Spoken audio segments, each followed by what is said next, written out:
Hi, Zach. Nice to meet you. Nice to meet you too. How's it going? Good. Yeah. Thanks for sorry about all the kerfuffle with the shuffling, with the schedule shuffling, but yeah, things are going great.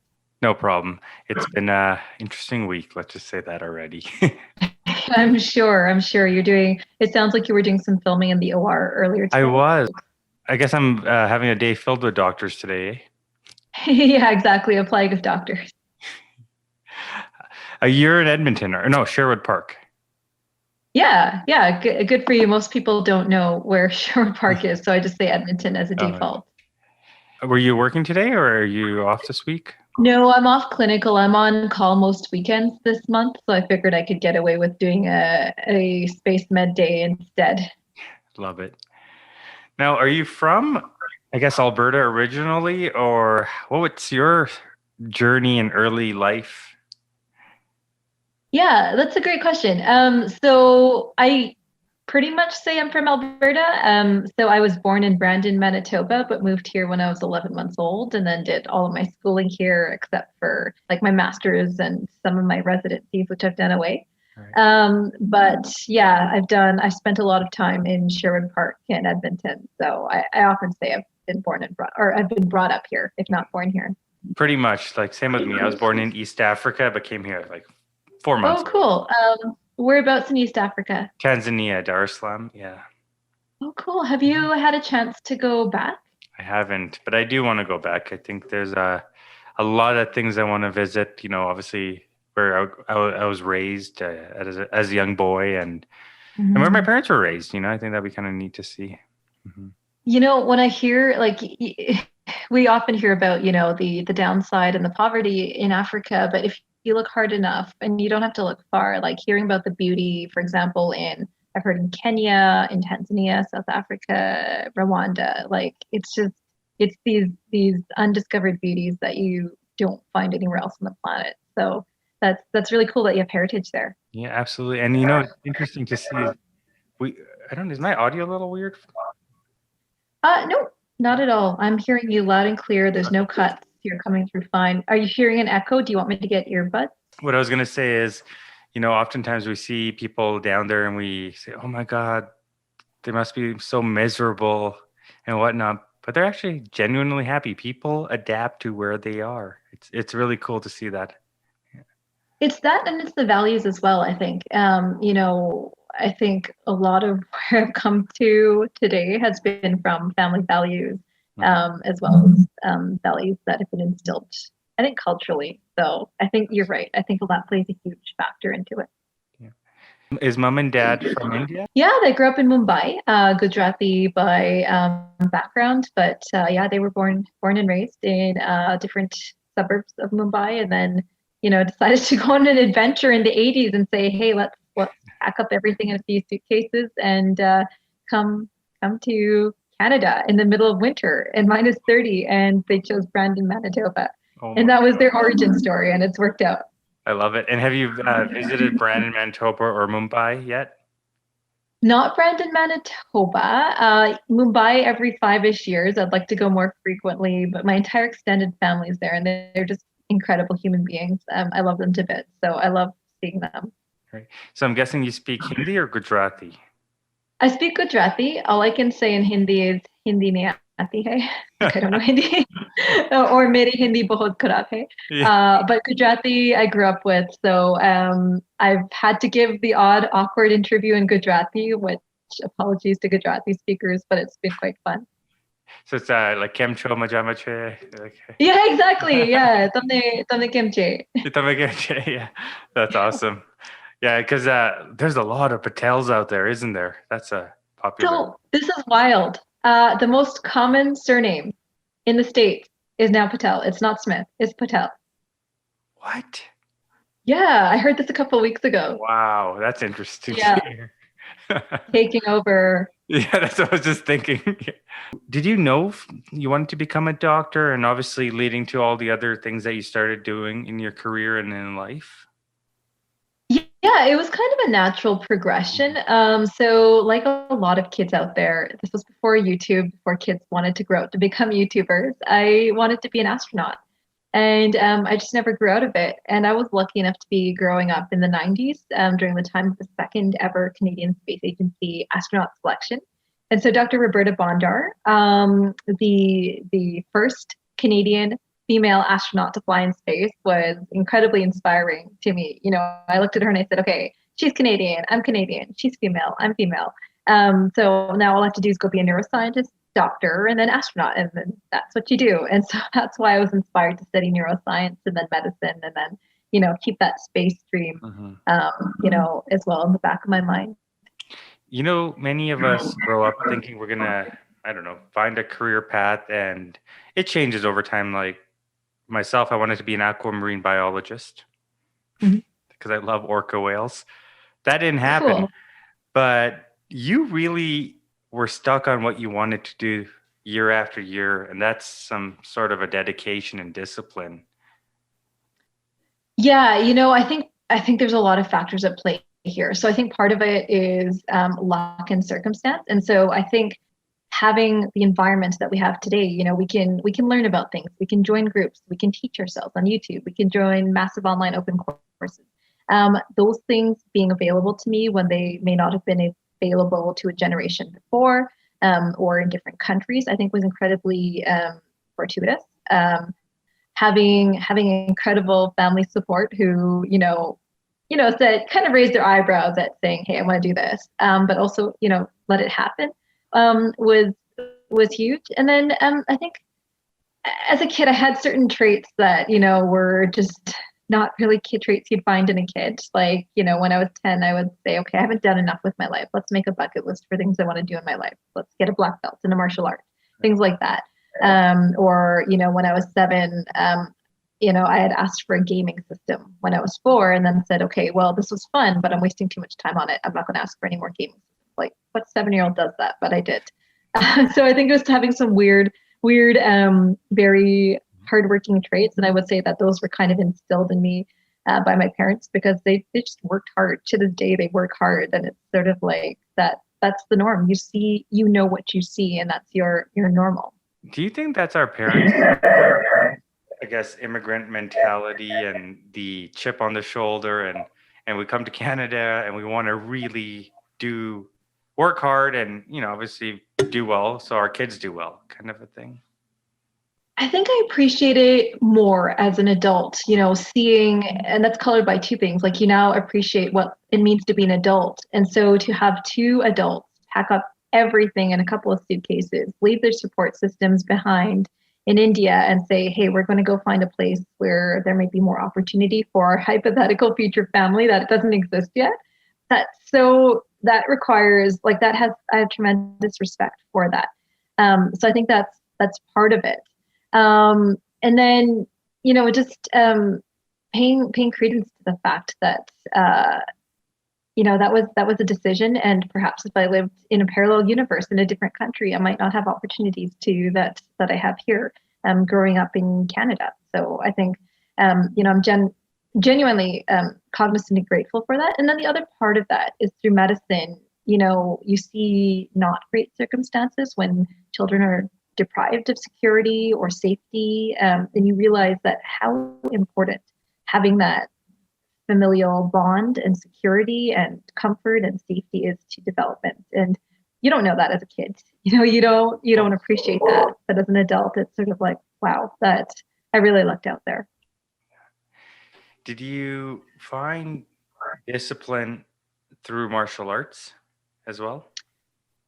I think yes, it helped solidify discipline I had brought up for myself. But again, like I say, I was a weird kid. Like when I was maybe 12, maybe a bit younger, you know, I decided, okay, you need to turn over a new leaf. You need to do more with your life. So here's your New Year's resolutions. You're not going to sleep in. You're going to get up early. You're going to shower every single day. You're going to clean your room. And I remember this because we had a New Year's party at a friend's house, a family friend's house.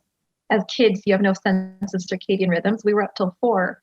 I was still up at 8, cleaning my room on New Year's Day. Again, this is really, looking back at this, these traits seem a little bit abnormal. But I would say that solidifying early in life that, hey, you can be driven and you can achieve results by being driven. I think that was unusual, but it helped shape and lay a foundation for the type of character I wanted to forge to achieve my dreams. Did you start martial arts at age 15? So this comes back to when I think I was 10 when I wrote this bucket list of things I wanted to do with my life and say, okay, part of the thing wants to be getting a black belt. I remember that very clearly. And then when I was 15, I said, well, you haven't done much on this bucket list. What have you done with your life? And so then I said, now's the time to enroll in martial arts.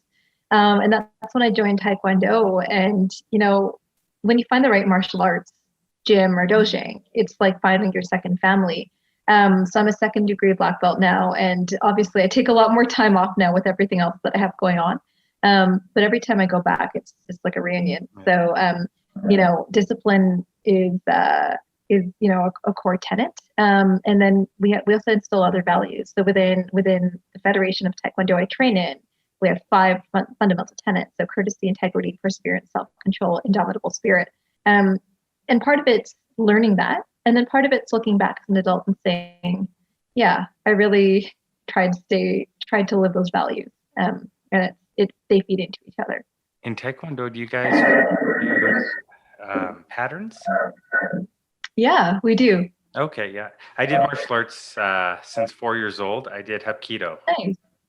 Cool. And Hapkido, I confuse Hapkido and Aikido. One of them has the baton, right? Yeah, that's Aikido. Hapkido and Taekwondo are very similar. Hapkido's just got about 4,000 movements.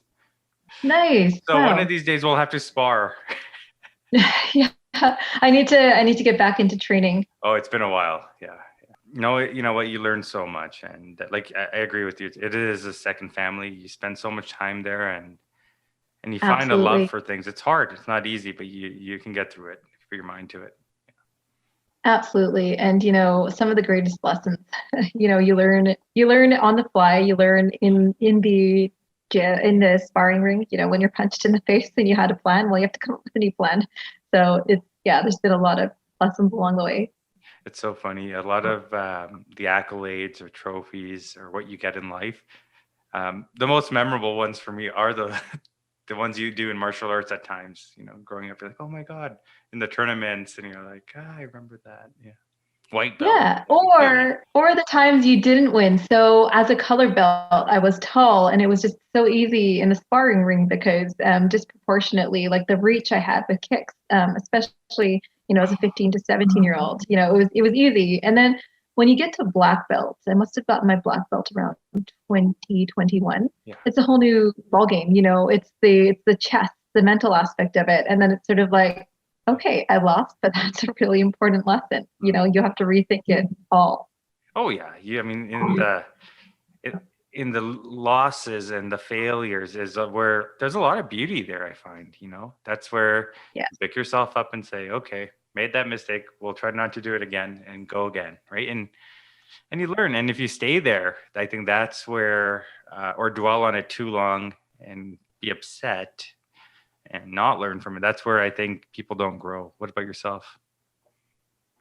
Absolutely. And, I have entire talks. I have a TED talk on this. There's a way to fail that, is destructive towards yourself, saying, oh, I'm garbage. Well, that's not helpful. But saying, why don't we fail productively? What am I going to do different the next time? Whether you're if you're in the sparring ring, are you going to keep your hands up? Are you going to cut angles? Or whether in any operational environment, in medicine, in aviation, in spacesuit testing, you always have to learn to fail forward, fail productively, and say, how am I going to do better the next time? Yeah. You've had a lot of interesting hobbies out there, such as learning various languages, following into aviation and piloting and skydiving, and all these things. Learning languages is one as well. You've realized that you like to do it over time and finding priorities when to do it. But these things are hobbies, and all of them seem so exciting because obviously you pick them, you want to do them. How do you prioritize what's the most exciting thing at that moment? It's not so much what's most exciting, it's what needs to be done today versus what can wait till next week versus what, is not on the radar. So I think deadlines help me prioritize. And then the part of it is with the things that are done for, self-care and mental well-being, if you're missing on that too much, then I think that's an internal check. That sensor should go off saying, hey, if you keep doing this, if you keep up this pace, you're going to burn out. You're not going to be happy. So coming to your point about language lessons, it's you can spend as little as 30 seconds. You can spend half an hour to 40 minutes on a day, depending on what the day is like. And, for me, when there's too many days in a row when I miss doing that because I'm so busy, then it's sort of like, well, hey, let's take it down a notch and let's recalibrate. When you grew up, or even now, do you have fear?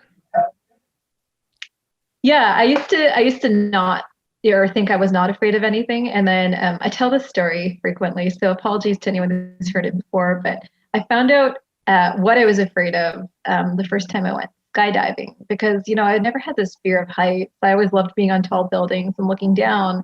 But I learned on my first jump at 14,000 feet, hanging outside of the airplane, that I was afraid of jumping from heights. And so it was a really important lesson in how to deal with fear. And so for me, it was rationalization and looking around at the experienced jumpers around me and saying, well, spoiler alert, they made it out alive. And they were excited to be there. So obviously it was a positive experience for them. And then repeated exposure to extinguish that, heart pounding, heart racing, tightness in your chest, like, you're not going to die. It'll be okay. And then realizing that it's not going to be a storybook ending. You're not going to have a single jump, land well, live happily ever after, boom, your fear is gone. It will take things going wrong. My accelerated free fall solo skydiving license was fraught with misadventures. On one jump, I hyperextended my shoulder and it was, very hard to land because I had an injury. On another second jump, my radio failed, so I couldn't communicate with my instructor, so I had to learn to land on my own. So it's preparing yourself. It's that mental rehearsal. It's talking yourself through tough situations and then living it and then debriefing it and doing it better the next time. Is there a moment of your radio's not working and you're heading down and saying, oh, geez, I'm alone here? I think when I've been in tough situations, whether it's, hey, whatever the situation is, this isn't going right. I think the thing that saved me is, hey, this is not right. How do I fix it? And so whether it's, hey, my radio failed. Okay, let's think back to what we learned in ground school. What is the traditional circuit? Where do I need to make my turns? What do I need to do next? Same thing, when you're underwater and I've been in a couple of situations when your regulator gets knocked out, and it's sort of like, well, don't panic, just find it and put it back in. I was in a really, really suboptimal situation a few weeks ago where I was driving down the highway, roads were icy, extremely windy. It was a brand new car with all the safety features in line, but still skidded into oncoming traffic. And then all I could think of was, what do I need to do to stay the course, not hit that car, and ideally not go in the ditch? And really it meant just throwing down my coffee on the seat, putting both hands on the steering wheel and trying not to swerve, right? So I think figuring out what you can do with a suboptimal scenario to get to your next step is really what's helped me get through some pretty hair-raising situations. You talk about breaking things down and resiliency. Can you tell me a little bit more about why you really believe in that word? Yeah, there's a couple of reasons. And so the part I haven't talked about yet is before I came into my current career in medicine, I trained in neurosurgery, again, kind of wanting to live that dream of being a neuroscientist and then a neurosurgeon and then an astronaut. So I didn't end up completing that program, and not finishing something doesn't feel good, especially when you've been kind of it's been ingrained in you to just always push forward, succeed, aim to be the best. And so when I left neurosurgery, it involved a lot of soul searching and feeling like a failure, and then eventually saying, well, I don't want to feel like this anymore. How do I bounce back? And when I learned about resilience, it was, my liaison at the postgraduate medical office. She would say, you need to learn to be resilient. Like, what does that even mean? What is this word you keep saying? So finally I just Wikipedia'd it, and it was life-changing, because it's sort of like, well, this isn't just a trait. It's not just mental toughness. It's not grit. It's not something you're born with. There's a whole science around it, and it's something you can cultivate. And then I read about psychological resilience in, really unusual but tough situations, like in special operations and how it's a predictor of success. And then I went on to write a book chapter in psychological resilience in austere environments and spaceflight. And, again, it can be a learned trait. It's something we can all cultivate. It's something we all probably need to cultivate living in the pandemic and having our usual schedules disrupted. And what's really cool is it can be broken down into 5 key components. So that's mental rehearsal, impulse control, breaking things down, positive self-talk, positive social supports. And then, every single day you can say, well, how am I going to cultivate this aspect of resilience? I'm not having a good day. I'll call on my people. I'll call on my positive social support. Mental rehearsal. I'm in an operational environment. What could go well? What can go wrong? What's most likely to happen? I have a monumental task in front of me. Let's break it down. What's the next first step? So it's something I think is equally important. You don't have to be living in Antarctica or the International Space Station. You don't have to be trying out to be a Navy SEAL. I think having all of our lives upended by COVID-19 is a perfect excuse to start cultivating that resilience. Has it been hard on you? I have been tremendously lucky because as a physician, you're busier than ever. And then us undergoing COVID in a time when we have so much virtual connectivity means I've been able to spread my space medicine wings and be involved with more projects and more really worthy commercial spaceflight endeavors and companies and mentorship. So for me, the challenging aspect has been walking a tightrope while juggling chainsaws that are on fire and just the scheduling and the time management. But I have to say, compared to witnessing what lots of people are going through in terms of, trying to work from home with kids, trying to do homeschooling, trying to figure out their new economic reality. I see that and I empathize, and I also give gratitude for what I have. Absolutely. I'm guessing, has it been tough on you and your family at home right now with like dealing with the kids or the husband and your parents and everybody? Yeah, so for me, the biggest concern is, so during the pandemic, I've been in with my parents, and it's sort of like, do not, under any circumstances, do anything that would bring COVID home to them. That's the biggest fear, right? Because, as the risk factor alone is age, and to know that you would be a cause of transmitting COVID would be a really hard reality to live with. I think that was my biggest fear throughout the pandemic. So that's, something I've taken steps to. Is your day job, are you a GP in your day job? Yeah, I do GP, a lot of women's health, a lot of rural ER. I've worked in every corner of the province. So I worked as far north as Garden River by the Northwest Territories border, as far south as Milk River, 15 miles from the US border. It's like the Amazing Race, Alberta Rural ER edition. That is so cool. No, that's awesome. Yeah, it's quite cool. You see so many different layers of the province. I know we're getting tough on time here, but I want to ask you a few other questions. When do you expect a next mission going out there from Canada?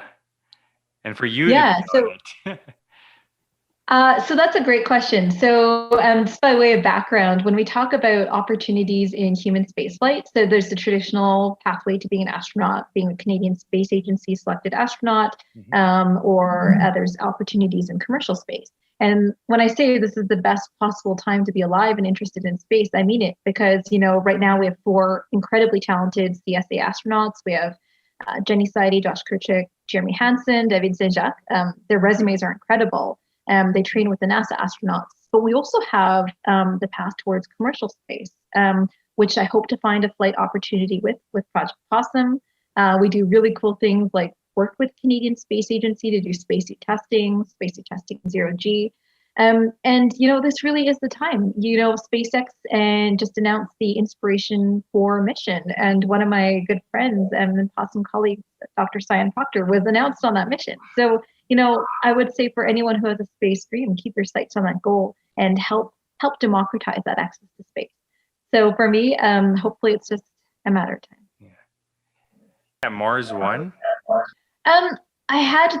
Came out during my neurosurgical training. So with the short answer is no. I opted not to apply for it, but I do have good friends who did apply for it and got far. Yeah. What do you think about Elon Musk? Are you a big fan of what he's doing with Mars and everything out there? So with anything in space, even paying credence to your last question about Mars One, space, I like to say space is hard, space is risky, space is expensive. So anything you propose to do, you better practice 100 times on the ground, and you better have contingencies A, B, C through Z. And so if we're proposing to send humans and settlements of people to space, we better have plans for dealing with the increased radiation environment, the isolation and confinement and distance from Earth, the fact that our bones and muscles will lose mass and density. And so when we talk about the realities of commercializing space, yes, I'm a fan, but also we need to do it in a very nuanced practice and what could go wrong, what can go well type of fashion. Of course. No, I appreciate that. Well, I also appreciate your time today, Shawna. I know it took a little longer, the Wi-Fi, but we're good here. This was really fun. I really enjoyed the different pathways we explored together. And, if there's follow-up questions, I invite people to find me on social media at Shawna Pandya, and we can continue the conversation. You're doing a really good job on social media. I really enjoy it. The IGTV. Oh, thanks. Yeah, you're engaged with people, which is awesome. It's a balance. The existential crisis I went through when COVID-19 started is, I think people may have noticed, I took a step back because it's sort of like, I love space and I want to continue posting about space, but also let's be a little bit sensitive to the realities that people are going through. And then with Black Lives Matter and, what I've learned over the past 4 years with socio-political situations, shall we say, is that sometimes being apolitical isn't enough. And especially when it translates over into being a moral situation. And sometimes choosing not to say something is just as bad as choosing a moral stance you don't agree with. And so it's been, dealing with reality in social media has been an evolution, and, promoting access to space, people doing good things in space, equity in space. That's what I try to highlight. And then, space medicine, which I obviously love. And of course, my parakeet. Oh, of course. So thank you. Thank you for that shout out. Thank you again. Take care, Zach.